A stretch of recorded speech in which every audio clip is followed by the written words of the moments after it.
Hi, Academy Answers. Welcome to the podcast. Thanks for joining us. Thanks for listening. And this is the penultimate episode in my 20 for 20 series. And I didn't want to end this way. I want to almost end this way because, I don't know, something say do this before you do the last thing. And I've been thinking about this since episode 1. And maybe I should have done it first. But since we have gone in and explored so many different ideas and principles, I wanted to put this one somewhere in there and just to connect with you. And this episode is about the universal truth, the only truth in the universe. There's one single truth in the universe. Everything else, you can play with it. You can tweak it, you can change it, you can go another way, you can say that, you can say this, we can have condescending views and we can have different opinions, but there's one truth. And this morning I'll talk about that truth, and it is the reason why I am here doing this podcast. I tell you all the time that I'm answering this to uplift, to motivate, to inspire people who I connect with or who connect with me, and to really change the lives of all the people that I can possibly change the lives of in my lifetime. As I always say, there's no better use of life than to pour life into lives. There's no better use of my life than to pour it into other lives. And that is what is perpetuation and perpetuity, if there's any such thing as perpetuation, but there's perpetuity and continuity. That's why we're here. That's why the universe goes around and comes around, and people live and people go, and the restoration of the earth, and the earth is still here, and you are here, I'm here, and our grandkids and great-great-grandkids will be here. You know, once when I had a very good friend who is the sweetest person on earth. We used to drive around a lot. We had some businesses.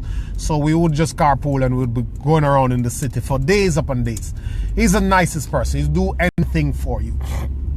And really personable guy. If you met him, you would be just, he's charming, and you'd just be very impressed and attracted to the way he is as a person. But he liked guns. So he's a licensed firearm holder. And if you ever bad drive him on the road, then you'd see a different side of him. He had this road rage that almost needed therapy. I don't know where he got it from, and I couldn't fathom why someone who is such a decent human being, who loves people, who connect with everybody, could get into such a rage when nothing really happened, just something like somebody bad driving or something on the road. And one day we were coming on the road, true story, we're on the road, just came out of my apartment complex, and as we turned on the road, there's 2 lanes that turn into 1 lane. You know those roads where 2 lanes turn into 1 lane, and somebody has to give, somebody has to pull back, because sometimes it's not so clear whose turn it is or whose duty it is to go or who's to pull back. And he came up on the road. Our car, he was driving, his car came up in line with the other person who came out of a turn, and the person's lane was coming into his lane. So now it becomes a single lane, because it was just 2 lanes. Okay. Guy turned beside us. We're neck to neck going into the single lane, and then the other traffic is coming up quickly. And I was like, let the guy in. He's like, I'm not letting the guy in. I'm like, the guy's determined to come in. So we're going to have an accident today. Let the guy in. He hold on to his gun and he started to go off. Anyway, the guy eventually, he pulled down his window. The vehicle come to a stop. The line of traffic coming up come to a stop. And pulled down his window, started an argument, and I got really upset and like, dude, let the guy in, forget it. He wouldn't let the guy in, and then the guy eventually gave in and say, okay, go ahead. Somebody said, like, just in his car says, like, let him go. So the guy kind of pulled back and let him go. And he was so furious. How you're gonna allow people to take advantage of you? You're gonna let these lunatics drive like that, and it's my right away. And I listened to him, but at this point, have you ever been at a point where you are angry till you're calm? I was angry till I was calm. I was so angry. I hit the threshold and got into the calm portion of it, the most dangerous type of anger. And I listened to him, and I'm like, let me tell you the difference between me and you, and I'll tell you the reason why I will not drive with you again, ever. First thing, I never came into your car to be right. Came in here to get where I'm going. And I never come into your car to prove, and when I'm on the road, I'm not on the road to prove. I'm on the road to either get where I'm going or to go home. Why do I want to go home? And why do I want to get to where I'm going? And why do I not want to hurt anybody? The universal truth. One universal truth in the universe. Love. Love is the reason you and I are here. I have my family at home. I love my family. That's why I want to go home. I'm doing this podcast because I love people. I want people to win. I want people to live good. Love is the only universal truth. The only reason why this is not a result, or this is not a landmine or some war zone, is because of love. There's one thing that holds this place together, is love. Somebody somewhere is deciding not to release that nuclear bomb because of love. He has people he loves. He has this human thing in him that makes him wants to be reasonable. I'm telling you that whatever you do, whatever you see happens out there, whatever your endeavors are, whatever your daily life is, come from a place of love. There's no other way to live. That is the genuine, God-given thing that is above all things. It's the paramount that we love each other. That's why we take care of our kids. That's why we take care of ourselves. That's why we're tolerant of others. That's why we help others. That's why we do what we do. That's why I am in this position doing this podcast for you, because at the bottom of it all, at the base, at the foundation of it, is love. Love for people, love for myself, love for the world. And I'm telling you that as you go through this year, try to come from a place of love for each other. I know it's easy for us to, although we all have love, and some of us are the sweetest persons, some of us are the sweetest people, some of us are just kind and generous and would do anything to help others. But there's a lot of layers on it. We get power, we get money, we get position, we get influences, we get into circles, we get into desperate positions, and we throw each other under the bus, and we cut against each other, and we talk behind each other, and we malice and we grudge because of the layers that are on top of it. But deep down somewhere in all of us, there's that love. And some of us come from the most humble and beautiful background when it comes on to loving and caring for each other. But we come out here into society, and everything else has been packed onto it. Our true self is hidden under all the pressures and influences and turns of society.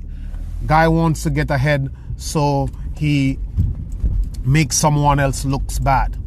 A guy wants to fit in with another crowd, so he goes against or nitpick or petty play his staff or his co-workers.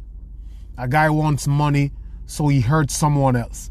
A guy wants to do something loving for someone else, so he hurt other people so he can get the resources to do something loving for someone else.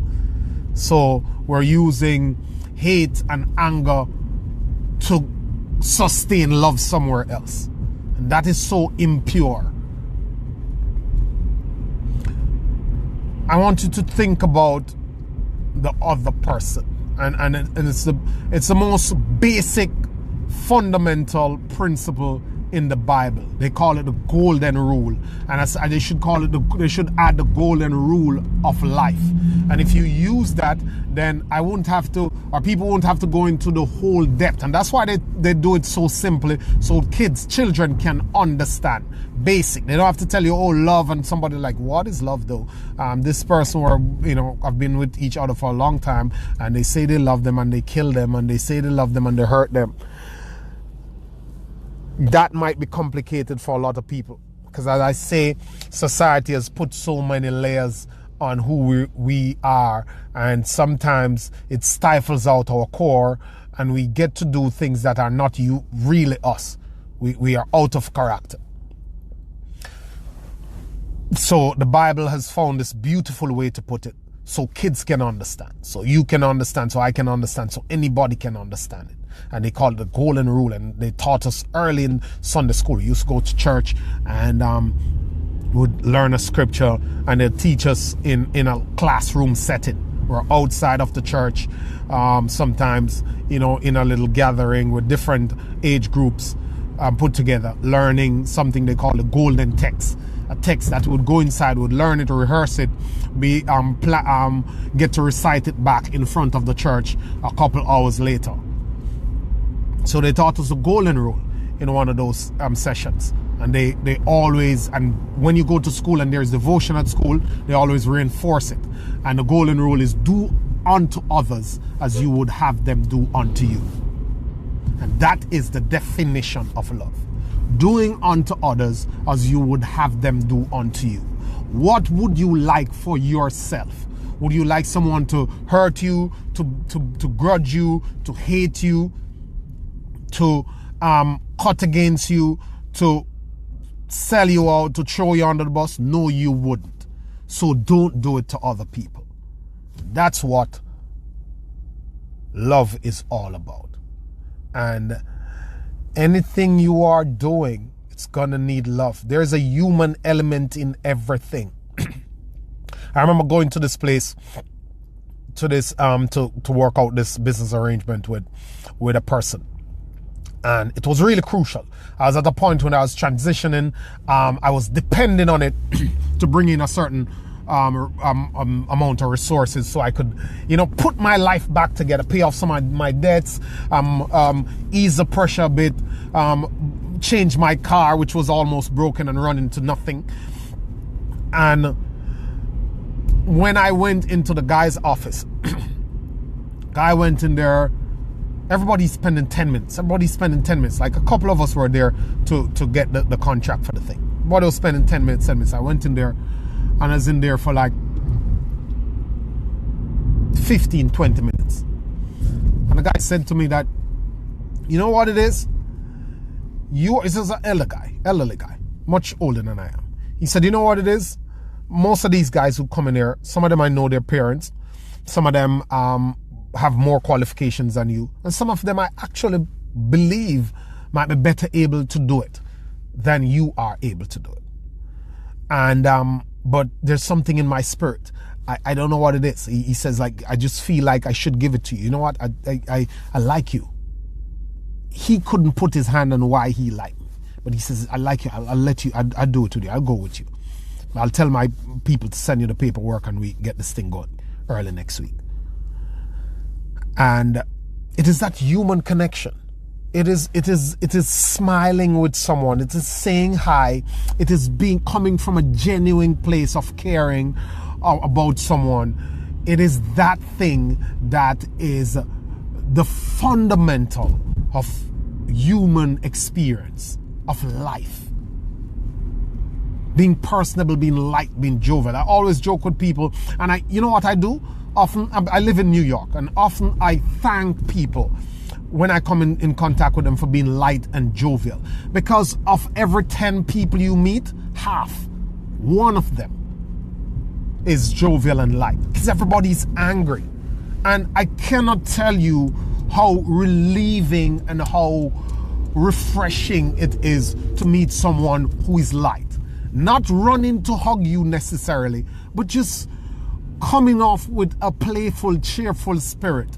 Just speaking up, just being attentive, just actually experiencing and enjoying an engagement with another human being at a point in time for 10 seconds or 20 seconds, for a minute. Saying, hi, how you doing? It's good, man. You know, you look like you're having a rough day, but you know, hold on in there, you know, hang on in there, stay strong. Be positive. Just that. That's it. But you know, like we all are so layered and pressured and pushed under run into the next thing. The guy cuts you off just to go park over there because he's so, and he's not a bad person, but he's being so cloaked up under and buried in the humdrum life and everything else that he forgets his humanness, if there's such a word. And don't do that. Stop to experience life. Stop to connect. Stop to care. Stop to share. Stop to be a better person. Stop to be the descending voice. Be the person of reason. Step back. Shelf your ego. And just understand that this is life. It is simple. No one has a jump on or a drop on life. Life can do anything to anyone. It is a fast and a short life, and we all were meant to just connect and live good with each other. And I want to give you that to go with 2020. And if I just put this everywhere because I don't know if there's anything you can do or anybody else can do to send this message out. If you don't like my message on the subject and you have another message on it, send that message out. I don't care. I'm just saying that somebody needs to tell us that we are all connected and nothing is more important than people. I don't care what investment it is, or what life-changing discovery it is, or what creative it is, how of a masterpiece it is, and how beautiful somebody has built it. If there is nobody, nothing matters. Just like they say, if there's a tree that drops in the forest and there's nobody around to hear, did it make a noise? Nothing is more important than people. That's what I want to tell you this morning. Love. And when it comes down to people, the first thing that should come to your mind is love, compassion, lenience, reason. Have a good morning, guys. Go through your year with love. Thanks very much. This has been Academy Answered Podcast. Thanks for joining me. It's such a pleasure to have you here, guys. Take care. Have a good day.